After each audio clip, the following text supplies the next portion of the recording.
Tonight on CTV News, ferry sailings canceled.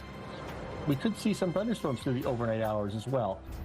Another wintry wallop wreaks havoc with travel to Vancouver Island. This is going to be a great Christmas knowing that he's not walking around. He can't hurt my kids. After years of denials, the man who killed a young mother makes a tearful apology to the family. I'd say I was anywhere from mild to moderate hypothermia.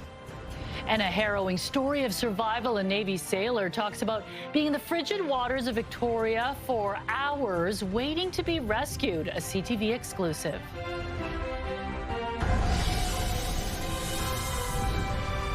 This is CTV News with me, Jung Lee. Good evening. Thanks for joining us. We begin tonight with the relentless gun violence that has rocked Metro Vancouver for months. Now, Abbotsford police are investigating an overnight shooting at a business. CTV's Craig Krause is following this in the Breaking News Center. Craig, are police linking this to the ongoing extortion crime in the Lower Mainland? Well, Jung, Abbotsford police told us tonight that this is an extortion-related shooting. Here's what we know so far. So let's dive into it here. Just after 10:40 last night, Abbotsford police responded to reports of gunshots at a business in the 31,000 block of King Road.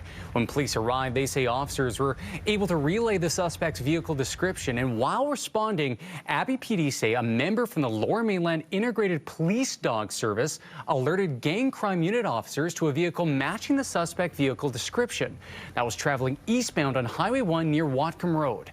According to the report, the driver was arrested without incident. So he remains in police custody pending charges, and that's going to be approved by the BC Prosecution Service. Abbey PD also confirmed no one was injured in the shooting. Jung? Thanks for this update, Craig. After years of denials, on the day a convicted killer was being sentenced, he apologized to the family of Chelsea Gauthier. The young Indigenous mother was stabbed to death, but Gary Loesch told court that what happened was an accident. CTV's Michelle Bernoro has more from the courthouse in Abbotsford. In a brief, tearful apology, 7-year-old Gary Loesch told court he was sorry for killing Chelsea Gauthier, but what he didn't answer was why. Outside court, Amanda Gauthier is comforted as she remembers her 22-year-old cousin, Chelsea Gauthier. She was very caring. She was very kind. She wouldn't hurt anything. The man who killed Chelsea Gauthier and was convicted of manslaughter is Loesch, who said he would have to live with the consequences of what he had done. He said that he was very sorry. He described the victim as someone he considered to be a friend, and he described the incident to have been an accident. I don't personally believe it was an accident. Gauthier was killed in 2017. Her partially clothed body was found in a remote forested area near Mission, where she had gone with Loesch to help tend to his marijuana grow operations. There was no evidence of sexual assault, but for years her killing went unsolved. In police videos obtained through court by CTV News, Loesch repeatedly denied any involvement in her death. Like, what do you think happened to her when she was up there? I have no idea. I don't know. I can't say. I don't know. It took years before charges were laid. Relatives say they're grateful to police for not giving up. There is an officer that did not let up with this case. Without him, it probably would have gone to, I don't know who did it. Even before a sentence was handed down, Gauthier's family knew the day would bring some sense of closure to the family. This is going to be a great Christmas knowing that he's not walking around. He can't hurt my kids. He can't hurt my family. And in knowing that, I can be a little bit more stress-free from at least him. In sentencing, the judge noted that Loesch had shown remorse and said his unstable upbringing was a mitigating factor. The judge said that Loesch has lived a life of crime and has done little to rehabilitate himself. The judge sentenced him to 12 years jail, but gave him credit for the equivalent of about 3.5 years for time already served. Michelle Bernoro, CTV News, Abbotsford. A Navy sailor is speaking out about his incredible story of survival at sea. He was tossed into the freezing waters off Vancouver Island after a freak wave hit his vessel.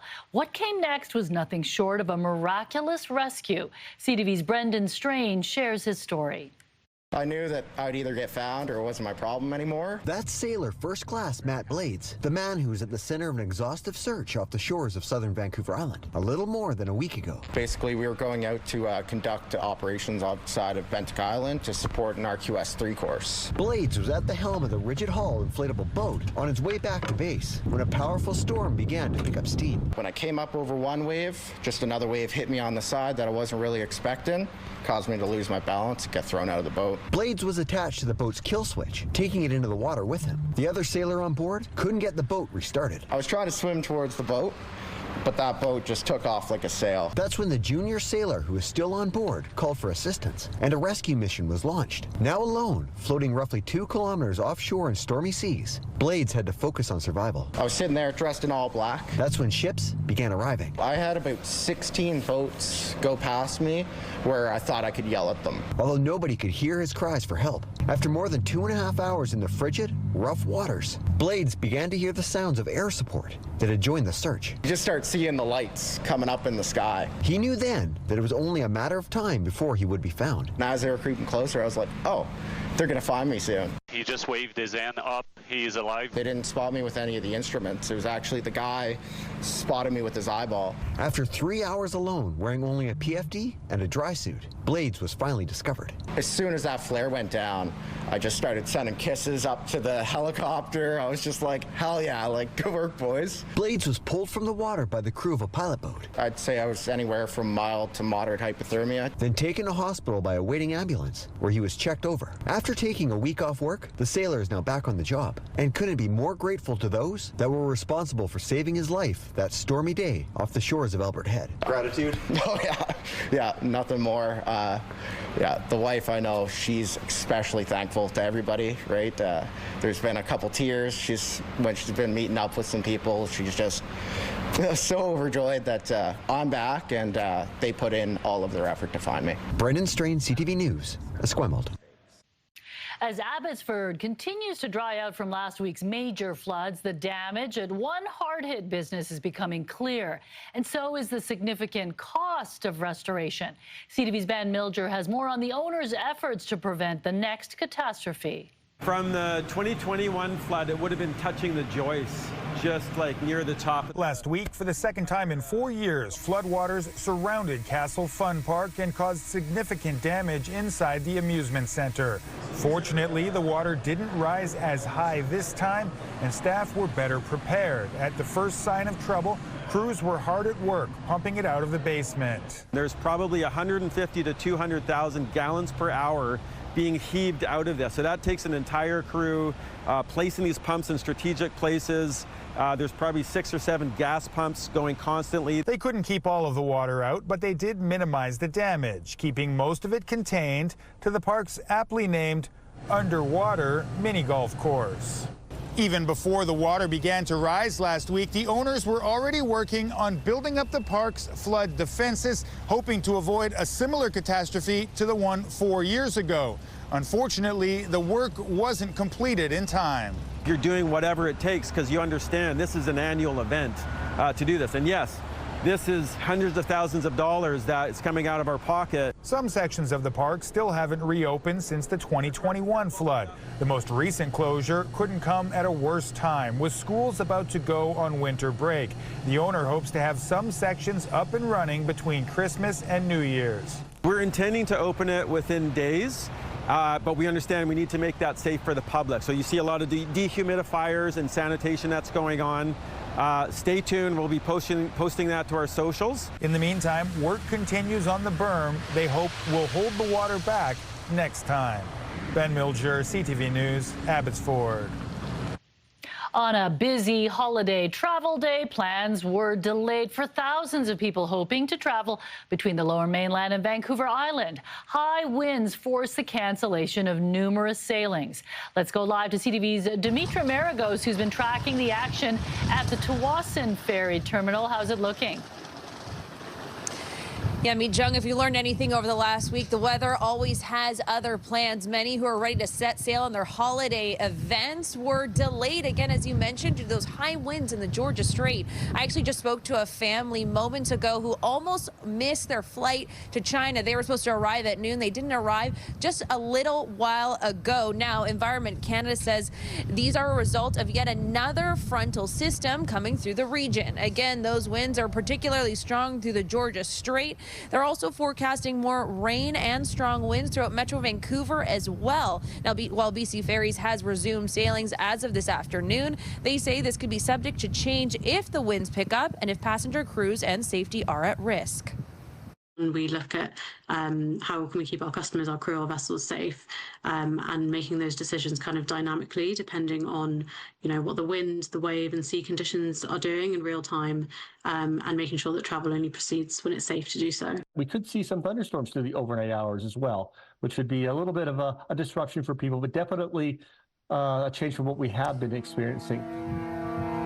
Now, we have already seen the damage wind can do in the region with downed power lines. And on Wednesday, boats were washed ashore due to those strong winds. And with a thunderstorm forecasted to come through Metro Vancouver tonight, we could see winds between 40 to 60 kilometers per hour. However, Environment Canada says this system is going to move through quicker and be less intense than what we have previously seen. Again, I've been here since 3 o'clock. The wind certainly has picked up as the evening moves on. Again, if you are planning to get on a BC Ferry route tonight, although they are back on track, they are subject to be canceled if these winds pick up. I'm feeling quite a big gust right now, Mi Jung, but that's it for now in Tsawwassen. Mi Jung. All right, thanks a lot for this, Dimitra. It has been a slow start to the season for skiers and snowboarders, but the North Shore Mountains are finally getting some snow.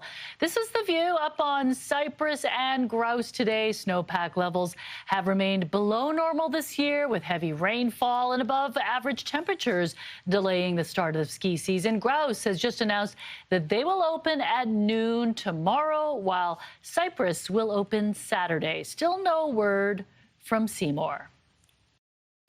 Here's a live shot of Robson Street, where it's still pretty rainy and cold out there, and it was pretty miserable down here, yes. but the skiers and snowboarders are happy. Finally, very late in the season, but yeah, snow falling on our local mountains. Great news for all the people who love hitting the slopes. So here's a look at our first ski report. Look at this. Grouse Mountain in the last 24 hours saw 37 centimeters of snow, 35 for Cypress, 38 for Seymour, but the base pretty low, 41 centimeters for Grouse, 47 for Cypress, and 38 centimeters for Seymour. So as we head through the overnight, temperatures will drop down to 2 degrees, which means when it rains tomorrow morning, we will see that rain-snow mix, snow, higher elevations, chunky rain probably down here, and then we will just see scattered showers throughout the day with a few breaks and a high of 7.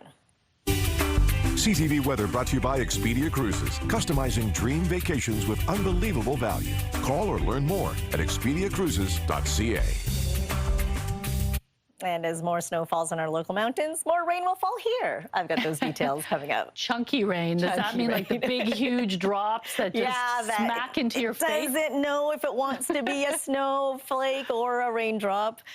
Okay, we've been warned. Yes. All right, thanks, Ann. A BC Mountie convicted of discreditable conduct for making sexist comments in group chats has been ordered to resign or be fired. The officer is one of 3 from the Coquitlam detachment who have been suspended with pay since the allegations were made more than 4 years ago. CTV's Ben Nesbitt has the details.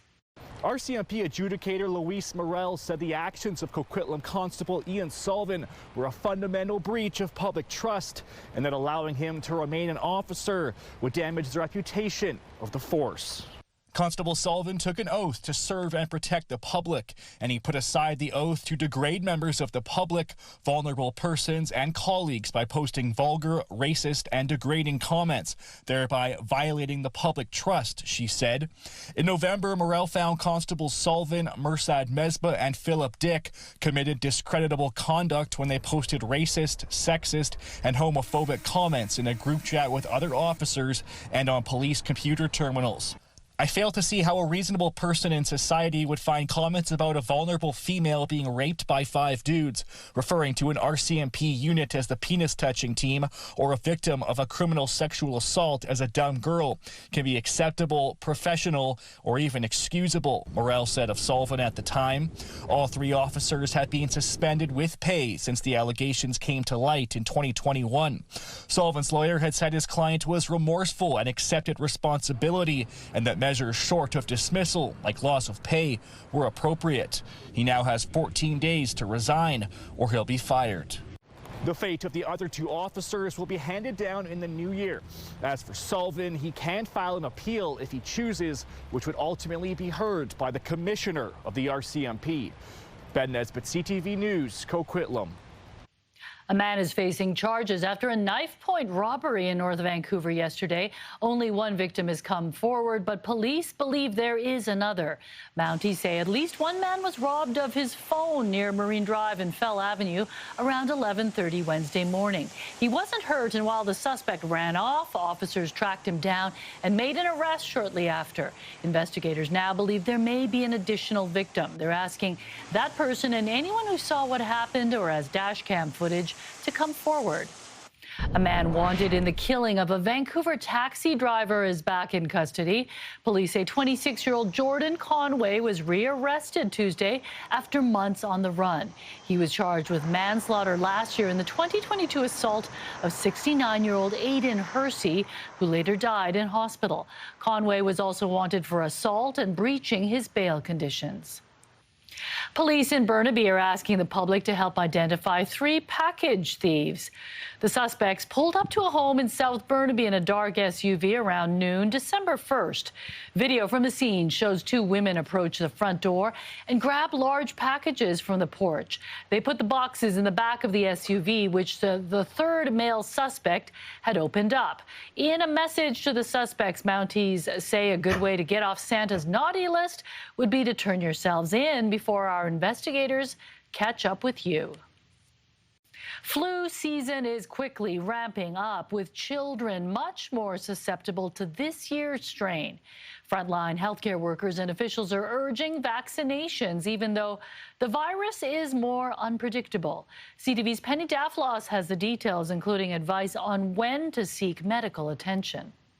If your household has avoided illness so far this winter, your luck may be running out as more British Columbians test positive for the flu. We've seen that number go up and up over the last few weeks, probably most dramatically among children. The same goes for hospital visits. More adults are going to the ER with respiratory symptoms, with a surge in sick pediatric patients. Similar to where we were around this time last year. But I think we're particularly aware of how quickly some of the indicators are rising in children. The typical advice to stay home and hydrate is timeless. But if you have a fever that doesn't respond to medication, or fever over 40 degrees that does not come down with acetaminophen or ibuprofen, any fever that lasts more than 3 to 5 days would warrant at least a phone call. And there are specific symptoms that parents need to watch out for in sick kids. Difficulty breathing, the bluish tinge around the mouth, the seizures, listlessness, not producing fluids, those should all warrant a trip to the emergency room. While deaths are rare, they do happen every year.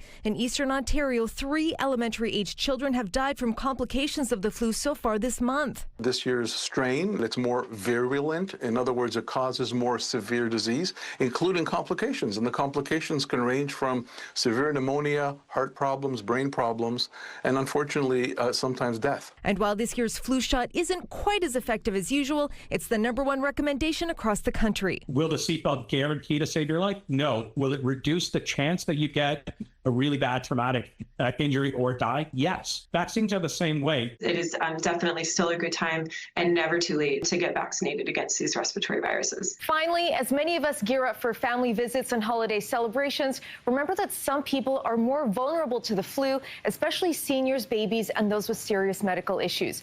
You may want to stay home if you're sick to avoid spreading more than good cheer. Penny Daflos, CTV News, Vancouver. The Musqueam Indian Band is weighing in on the landmark Aboriginal title ruling that sparked a proposed class action lawsuit over property concerns in Richmond.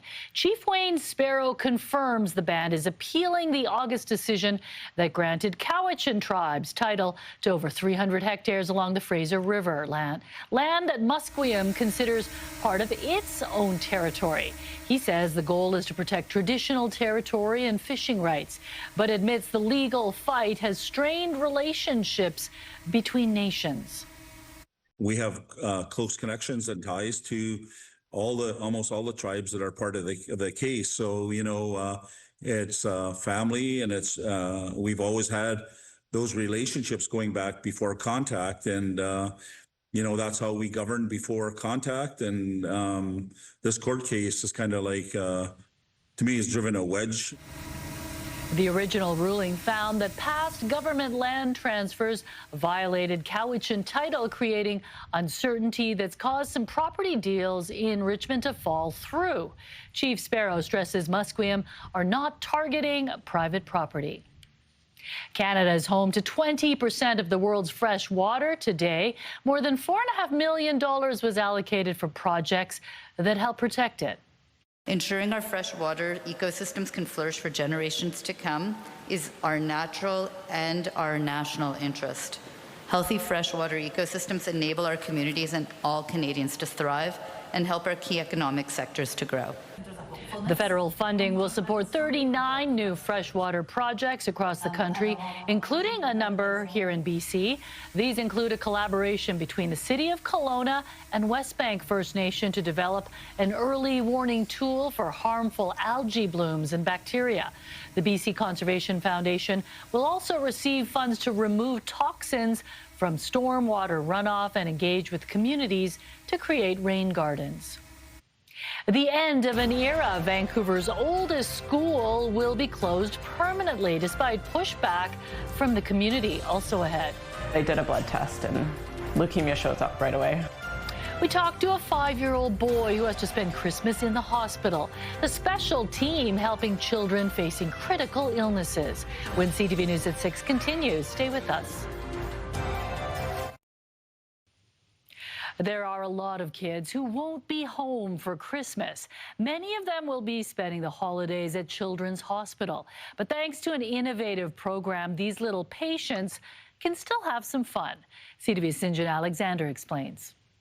First, we take this guy off. Yep, good job. The edgy. The edgies. When we first met Ashley Stacia and young Jasper, they were busy prepping a patient for some pretty important procedure. Clean it. Clean it, okay. Clean, clean, clean. But they didn't seem to mind the company. Hi, Jasper.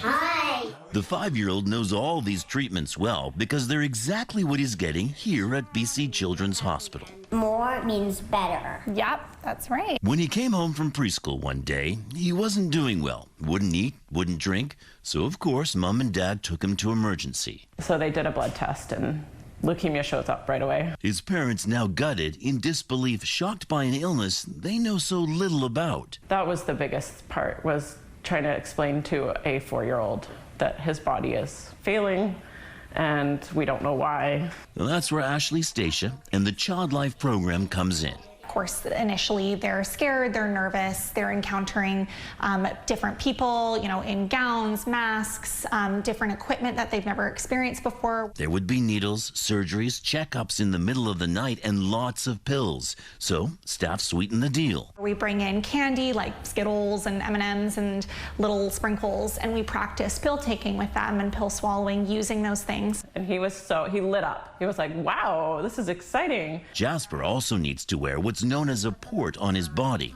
Now, he's not really a fan, and it gets changed every week. So this play takes away the fear. Shake, shake, shake, shake, shake, shake, shake, shake. And he got to do with a real needle, try it on a doll, and he felt, I don't know, a sense of control, I guess. And since it's Christmas time, there are other perks too, like visits from Marvin, who's almost as popular as Santa. A smile on the face of a child is a huge benefit to Mom and Dad, who are grateful they're not doing it alone. Oh my goodness, it's hard to imagine. I just picture a dark room with a kid sitting and a parent stressed out, or a hard moment where they're being forced to do something medically that they really don't want to do, and the parents are just floundering emotionally. Jasper will be here for some time. He can't go back to Salt Spring yet, but the Childlife program aims to make this feel a little bit like home. St. John Alexander, CTV News, Vancouver. The oldest school in Vancouver is set to close permanently. The Vancouver School Board has voted to close Sir Guy Carleton Elementary, a decision close to a decade in the making.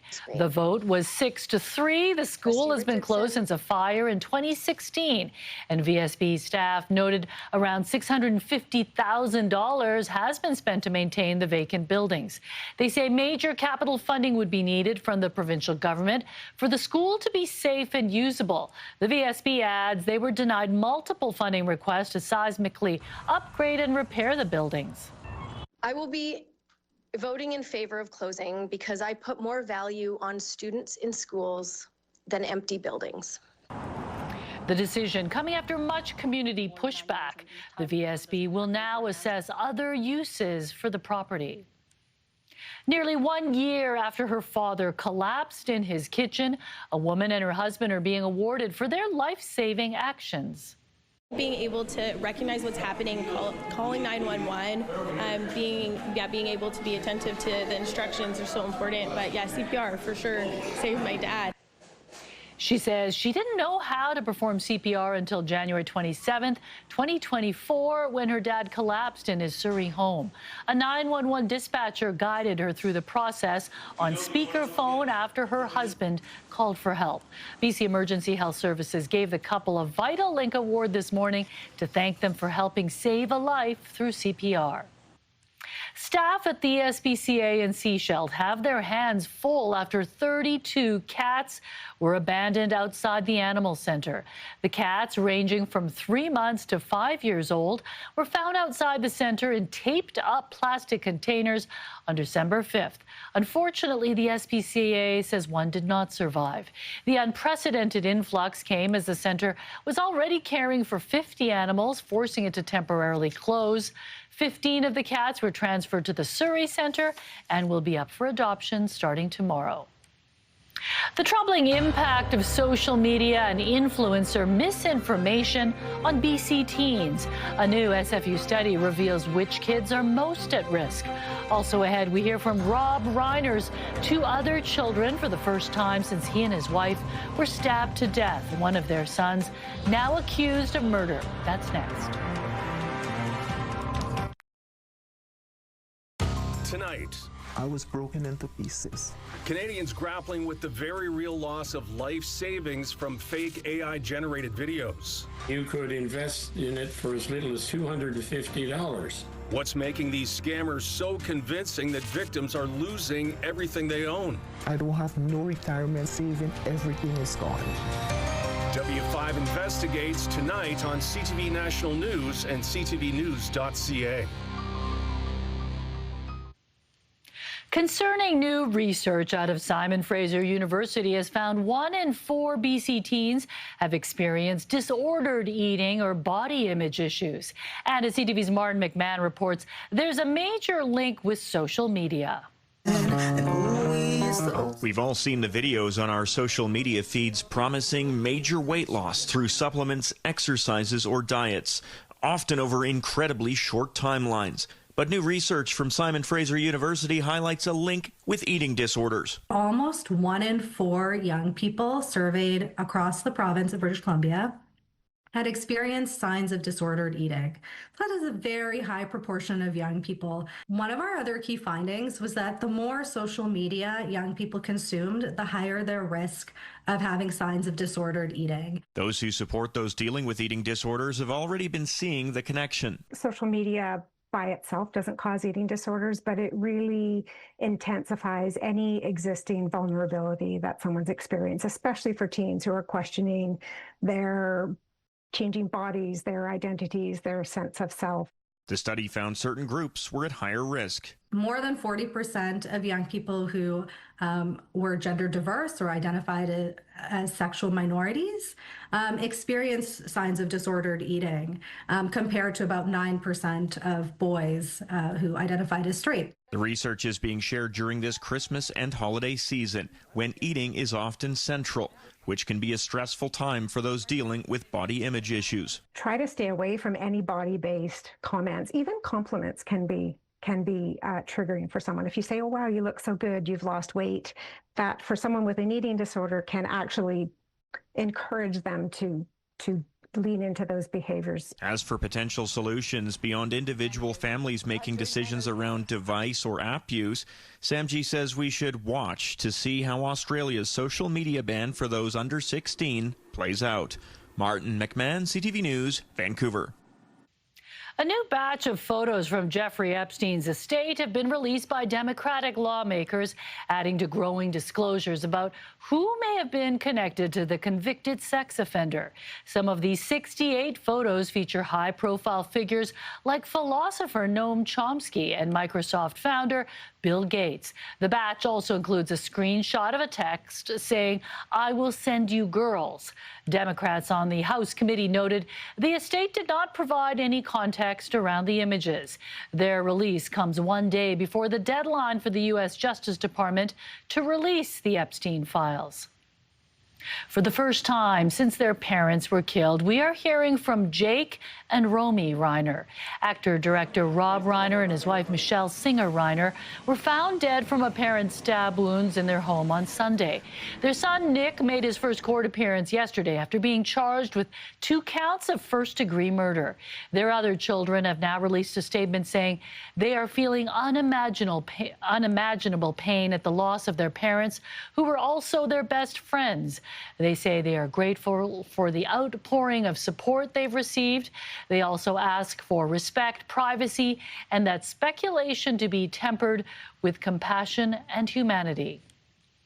A major funding boost for a Surrey charity that works to prevent teens from joining gangs. We hear from the founder, who left a life of crime.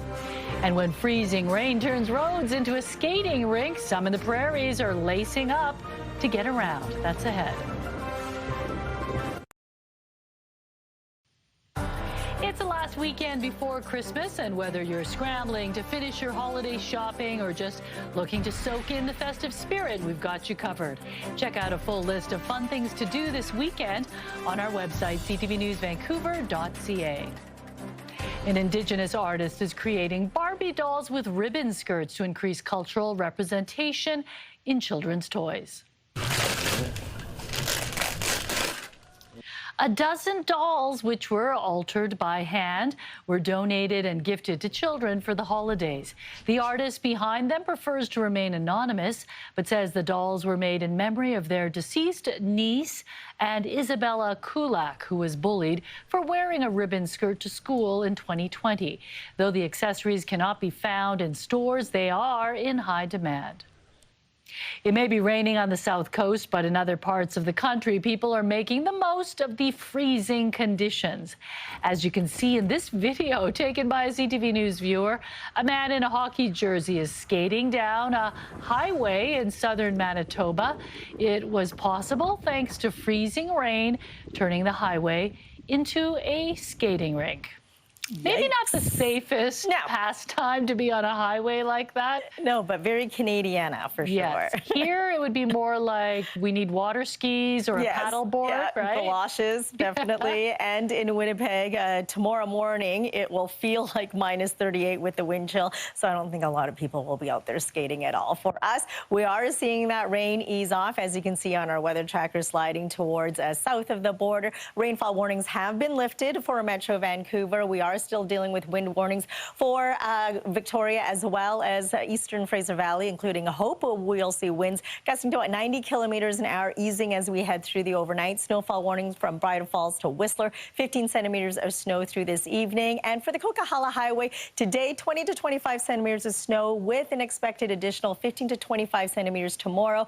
And Hope Princeton Highway, 20 centimeters of snow through this evening. We do have a special weather statement for wind as we head through the overnight hours. slowly easing after that. Inland sections in East Vancouver Island as well as Metro Vancouver with winds gusting to 80 kilometers an hour. So right now the rain is shifting its way over, clearing up through the overnight. It'll be a dry start for your early morning commute. A few breaks here and a few showers as we head through the afternoon with another round of rain as we head into tomorrow night. As you see in pink there, some mixing at higher elevations in the North Shore Mountains. We'll see another round of snow. So you will see flurries clearing out of the way for Fort St. John. Your provincial forecast at the bottom of your screen. Unsettled for Port Hardy, 3 degrees with a few showers and a few breaks. Cloudy with showers for Campbell River and Comox with a high of 6. Chance of afternoon thunder showers for Tofino. Port Alberni, you'll see that rain-snow mix. Showers from Nanaimo right down to Victoria. Temperatures between 6 and 8. Gray and wet once again for the Sunshine Coast up the Sea to Sky Highway. Some mixing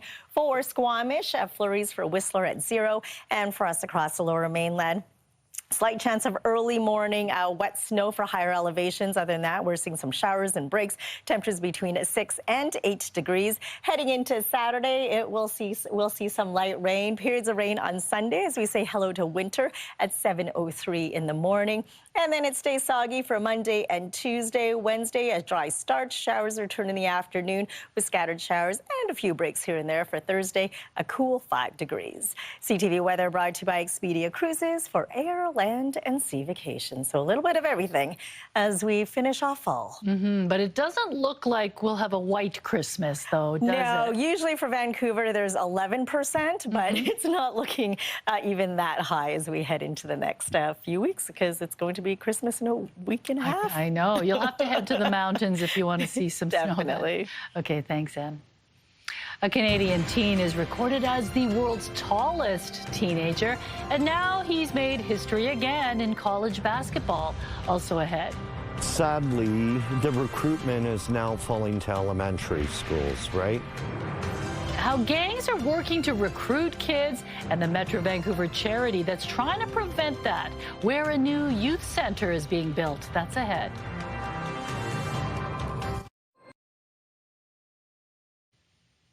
A Metro Vancouver charity focused on gang prevention has received its largest ever federal funding boost and says it's needed now more than ever. CTV's Kevin Chirac has the story.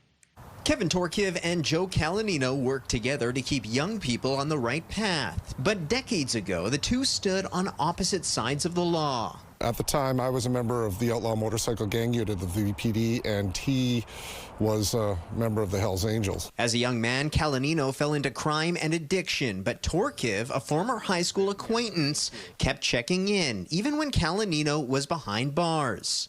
Just looked up at him and said, I never want to see a child go through this. So just over 15 years ago, the two launched Yo Bro, Yo Girl, a Surrey-based charity aimed at preventing young people from joining gangs. Gangs aren't going to go away. So it's been our goal to prevent kids from even making that decision to going into gangs. The organization has grown with an army of volunteers supporting thousands of vulnerable young people, and now the federal government is investing $1.5 million to create a new youth center in Surrey, where they're going to have various programs, arts programs, self-defense programs. Calanino says social media is driving gang recruitment, and it starts young. Sadly, the recruitment is now falling to elementary schools, right? And all of us as adults have 2 ears, 1 mouth. Everything that we base our programs on are having those critical discussions with children, hearing their words. Surrey Mayor Brenda Locke endorsing the federal funding, saying these investments are critical to helping families and communities steer youth away from gang involvement. The new youth center is expected to open early in the new year. If we don't have an upstream prevention approach, where are we going to get to next? Kevin Chirac, CTV News. A Japanese bride is getting a lot of attention for hosting a real wedding to her artificially generated groom.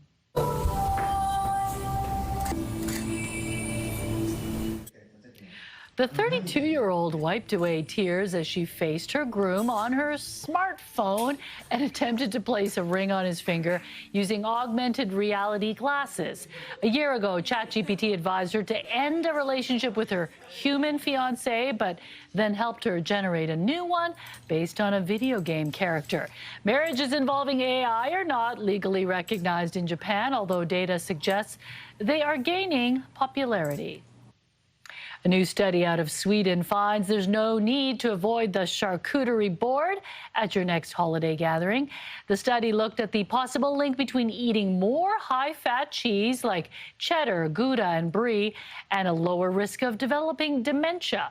The study found that people who ate 50 grams or more of high-fat cheese a day had a 13% lower risk of dementia than those who had less than 15 grams a day. The world's tallest teen smashes another record, this time on the basketball court, and he happens to be Canadian. Plus, merry movie. Adam finds out why a Vancouver Island man added music to a movie to make a meaningful gift. Coming up on the Sawatsky Sign-Off. Right now, here's Carrie with a preview of your morning, Vancouver. Well, 'tis the season for celebrating and sometimes a little too much. Friday on Your Morning Vancouver, some tips for toasting the holiday season, spending time with family and friends without overdoing it. Also, winter holiday driving tips, how to head out on that road trip and stay safe. We'll see you in the morning.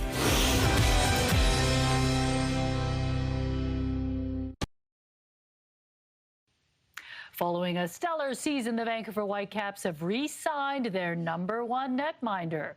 The Caps have inked Yohei Takaoka through to June of 2027. The Japanese-born goalie tallied a record 16 clean sheets across all competitions last year in a team leading 46 starts.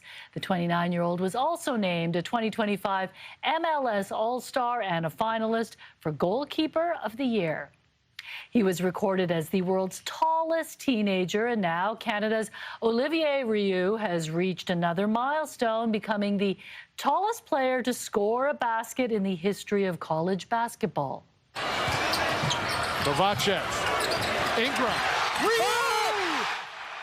The 7'9" freshman center from Quebec caught a pass and finished with the dunk, sending the University of Florida home crowd into a frenzy.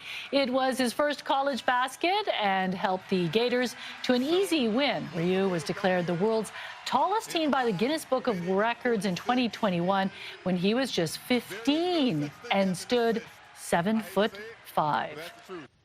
Wow. Where does he get his clothes? Yeah. That must be so hard. Yeah, everything is handmade. custom made. Yeah, everything's shorts. Yeah, exactly. Right? Just live in shorts. Yeah. Okay, Craig, what's coming up tonight? Well, Mijung, our Dimitra Maragos is in Tsawwassen tonight with the latest on the overnight weather moving through the south coast and the potential impact on the Christmas rush. But also tonight, days after the city of Abbotsford was hit with another devastating flood, forcing hundreds out of their homes, the city is announcing all remaining evacuation alerts have been lifted tonight. We'll have reaction from the mayor and more tonight at 11:30. Probably still a lot of cleanup, though, yes, needs of course. to happen. Okay, thanks, Craig. For kids, Christmas can feel like the best day of the year, and for families, it's a chance to come together and make lasting memories. Adam meets one Vancouver Island musician who is turning those moments into music for a gift designed to take his mom back in time on tonight's Sawatsky Sign-Off. As he looks back on his Christmas past, Sean Wilson will never forget being a boy in a blue bathrobe bouncing off the walls. When you're kids, Christmas is the ultimate, moment in your life. Because along with the gifts you unwrap enthusiastically, there's the red bike. And the others you open politely. Underwear and socks. There just might be that one present that makes your dreams come true. It was a huge Christmas because I always wanted a guitar. This first guitar that inspired Sean to grow up to be a professional musician, and decades later, on his latest guitar, write a seasonal song effortlessly. It just showed up, yeah.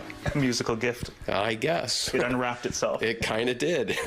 We'll be cheering and ripping and laughing and grinning. I do believe this one's for you. It's Christmas Day. A song with lyrics inspired by so many happy Christmas memories, thanks to so many loving family members, particularly his mom. I love my mother dearly, and seeing her then when she was young, you know, it's kind of a bittersweet thing. And because the now 90-year-old's memory is not what it was, Sean gifted her this song set to their old movies as a reminder of the great mom she's always been. So she was pretty surprised. She loved it. And when you see how you inspired smiles on the faces of people now grown and others now past, your eyes can't help but fill with gratitude. It's hard to keep a dry eye reminiscing about family and, you know, those days gone by. And after seeing how quickly the present becomes the past, his father and grandfather is committed to making his family's memories in the future equally meaningful. But I think when you have moments where you can pull it all together and everybody's in the same room and having a good time, I think that's the best time of the year for anybody. Adam Sawatsky, CTV News, Langford. How precious to have that old footage, and he can put it all together. Yeah.